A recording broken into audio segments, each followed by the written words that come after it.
Bendito y alabado es el nombre de Dios Todopoderoso, Creador del cielo y de la tierra, Padre celestial, Padre bueno, Padre amoroso. Gracias, Padre, por tu amorosa presencia aquí y ahora. Permite, Señor, que a la luz de tu palabra nuestros corazones sean ministrados y nuestro entendimiento sea ensanchado. Primera de Corintios 14:15 nos dice, orar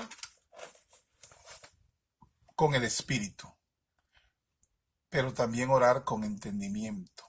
Cantar, alabar con el espíritu, pero también hacerlo con entendimiento.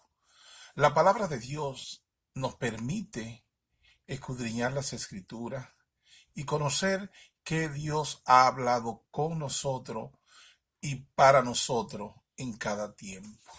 El Señor en su palabra encierra diferentes dispensaciones que, si no sabemos diferenciar dispensación con dispensación, podemos confundir lo que es la palabra de Dios y confundirnos y confundir a otros.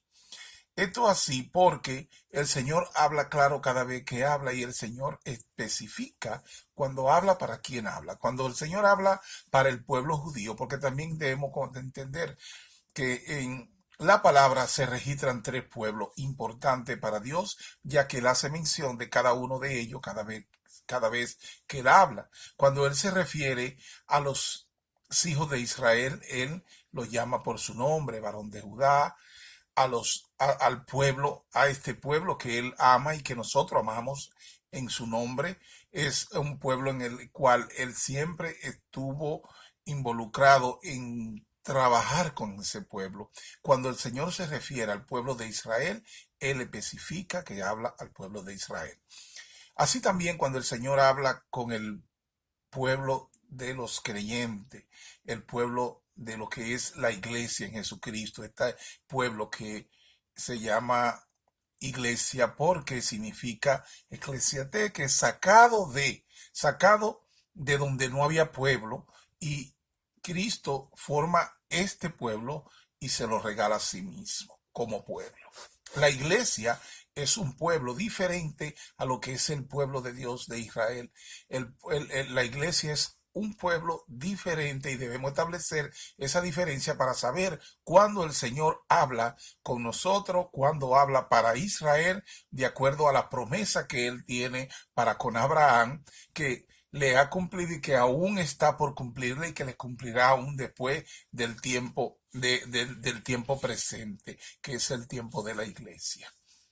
El Señor se refiere también a otro pueblo, y Él le llama los enemigos de Dios, los impíos, lo que no tiene el Señor que condenar porque nacieron condenados, porque ya fueron condenados, y es por tanto que el Señor dice, yo no tengo que condenarlos, ya ellos están condenados. Y este pueblo, a lo que se refiere el Señor, cuando se refiere a ellos, le habla como los enemigos de Dios, como lo que no entienden ni entenderán. Por eso Él, cuando habla de su pueblo, la iglesia, Él habla de sus ovejas, porque sus ovejas escuchan su voz y le siguen. Y todo aquel que escucha la voz del Señor y le sigue, ese lo identifica como oveja del Señor. Por lo tanto, todo creyente que ha conocido la palabra, que ha escuchado la palabra y que ha temperado en ella y que vive en ella y que vive por ella, el Señor le llama su pueblo, sus ovejas. Y tan así que el Señor nos trata y nos llama a nosotros por lo que el Señor dice que nosotros somos, y entendemos que lo que el Señor dice que nosotros somos, eso somos. Él nos llama mis santos, los redimidos, los que le creyeron al Cordero.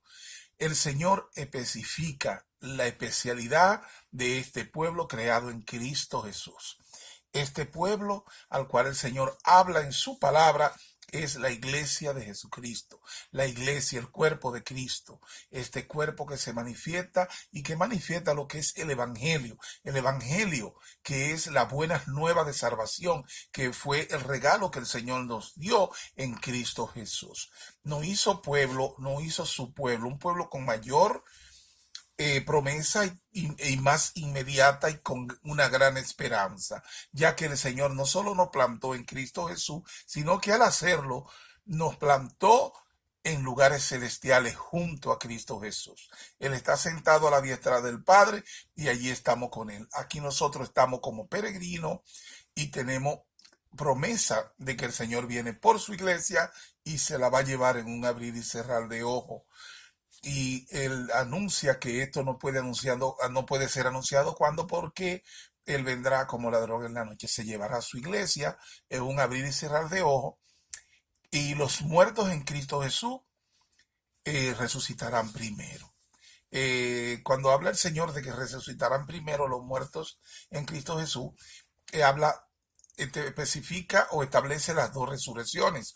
Una de la resurrección de los muertos para irse con muertos en Cristo, para irse con Cristo. Dice que resucitarán que de entre los muertos. De entre los muertos significa que otros muertos que no murieron en Cristo Jesús y que están ahí para una postrera resurrección quedarán ahí. Y así la iglesia, los muertos resucitarán primero y serán llevados con el Señor juntamente con lo que vivamos en el momento de ese rapto. Entonces nos estaremos con nuestro Señor Jesucristo gozándonos en esa semana de las bodas del Cordero. Eso es una promesa que el Señor nos ha dado. El Señor no ha premiado con esa promesa tan hermosa de que Él se llevará a su pueblo con Él para que reinemos para siempre junto a Él. El Señor especifica estas diferencias y las dispensaciones, como hablaba al principio, debemos diferenciarlas. Como y en cada tiempo que el Señor habló de las dispensaciones, la dispensación de la inocencia, la dispensación de la conciencia, la dispensación del conocimiento de lo que es Dios, y la dispensación de la gracia, esta dispensación en la cual estamos ahora. Y por eso el Señor, cuando habla con nosotros en todo el Evangelio de nuestro Señor Jesucristo, Él nos da un trato amoroso, nos da un trato de hijos. Y el Señor nos comina a que nosotros o temperemos a la palabra, o temperemos a vivir de acuerdo a lo que Él dice de nosotros, que nosotros somos. Y nosotros somos santos en Cristo Jesús. Nosotros fuimos redimidos, nuestras deudas del pecado que nos fue dada desde antes de la fundación del mundo, nos fue quitada de en medio para tener una relación con Dios, y ya el Señor no nos ve como muertos en pecados y delitos, sino como redimidos, salvos y santos para una salvación que el Señor nos ha otorgado en la cruz del Calvario para vivir eternamente con el Padre.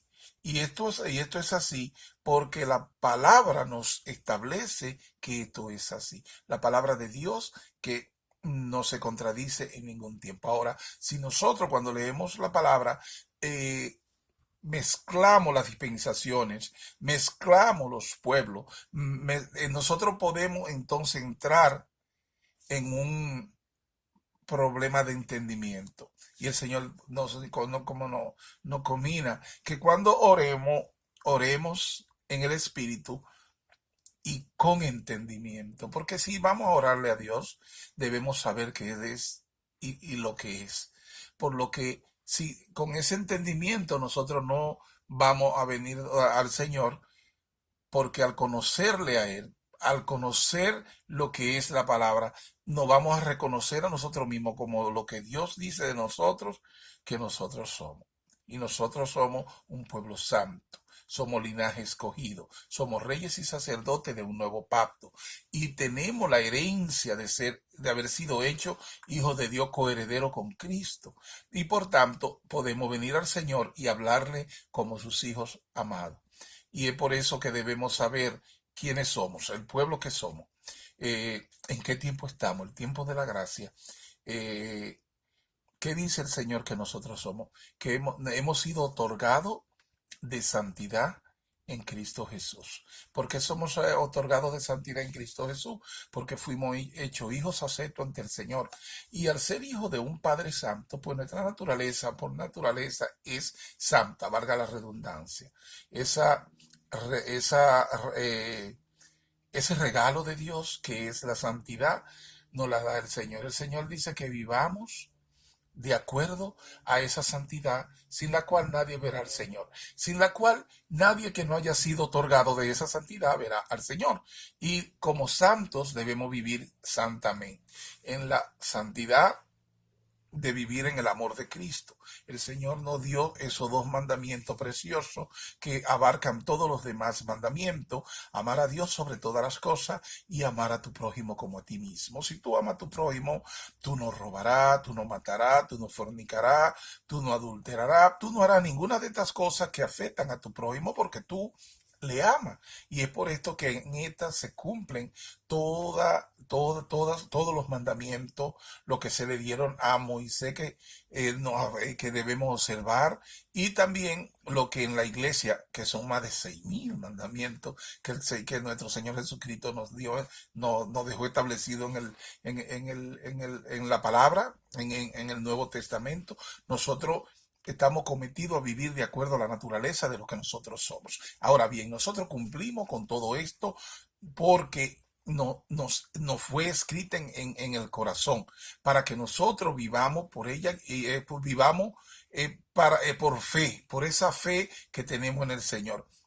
Nosotros venimos a hacer estas obras porque ya están en nosotros. Si somos buenos, porque hemos sido hechos buenos. Si hacemos las cosas en obediencia, como Cristo, que vivió toda su vida terrenal en obediencia, es porque hay un Cristo en nosotros que es obediente, que tiene temor de Dios, y que tiene amor por los demás, y que tiene amor por la palabra. Entonces ya lo que hacemos, lo hacemos por lo que somos, que Dios dice que nosotros somos. Y entonces ya, si vivimos en estas obras buenas que fueron hechas desde antes de la fundación del mundo, para que vivamos en ella, el Señor nos establece nuestra naturaleza, y por lo tanto debemos vivir de acuerdo a ella. Más bien aquellos que hacen obras y cumplen obras, eh, tienden a llenarse de orgullo, y el que se llena de orgullo se separa del Señor, porque el Señor al orgulloso lo ve de lejos. Si nosotros hacemos algo, lo hacemos porque estamos en Cristo Jesús. Toda la gloria y toda la honra es para nuestro Señor Jesucristo, para lo que el Señor hizo para con nosotros. Y nosotros reconocemos que si hacemos cualquier cosa, y la debemos hacer, debemos vivir y andar en ellas, porque lo que nosotros somos, que Dios dice que nosotros somos. Las palabras de Dios, la que nos establece, la que nos da el conocimiento de lo que es el trato de Dios para con nosotros, y cómo puede ser el resultado de que nosotros, conociendo lo que es Dios a través de su palabra, vivamos de acuerdo a ella. Que cuando oremos en el Espíritu, pero con conocimiento de lo que hacemos. Que cuando cantemos, alabemos al Señor, lo hagamos en el Espíritu, pero con conocimiento de lo que hacemos. Que cuando nosotros vamos a los orfanatos, vamos a la cárcel o vamos a los hospitales a visitar a los necesitados, lo hagamos en el Espíritu, pero también con conocimiento de verdad, porque no hacemos esto por lo que nosotros creemos o decimos que somos, sino por lo que el Señor dice de nosotros que nosotros somos. Y en ese conocimiento podemos levantar nuestras manos, alabar cada día y decir: gracias, Señor, Jehová es nuestro pastor, nada nos faltará. En el nombre de nuestro Señor Jesucristo, amo, les amo y le bendigo. Y sé que el Señor está bendiciendo a cada uno de ustedes en este momento. Bendiciones, amados hermanos.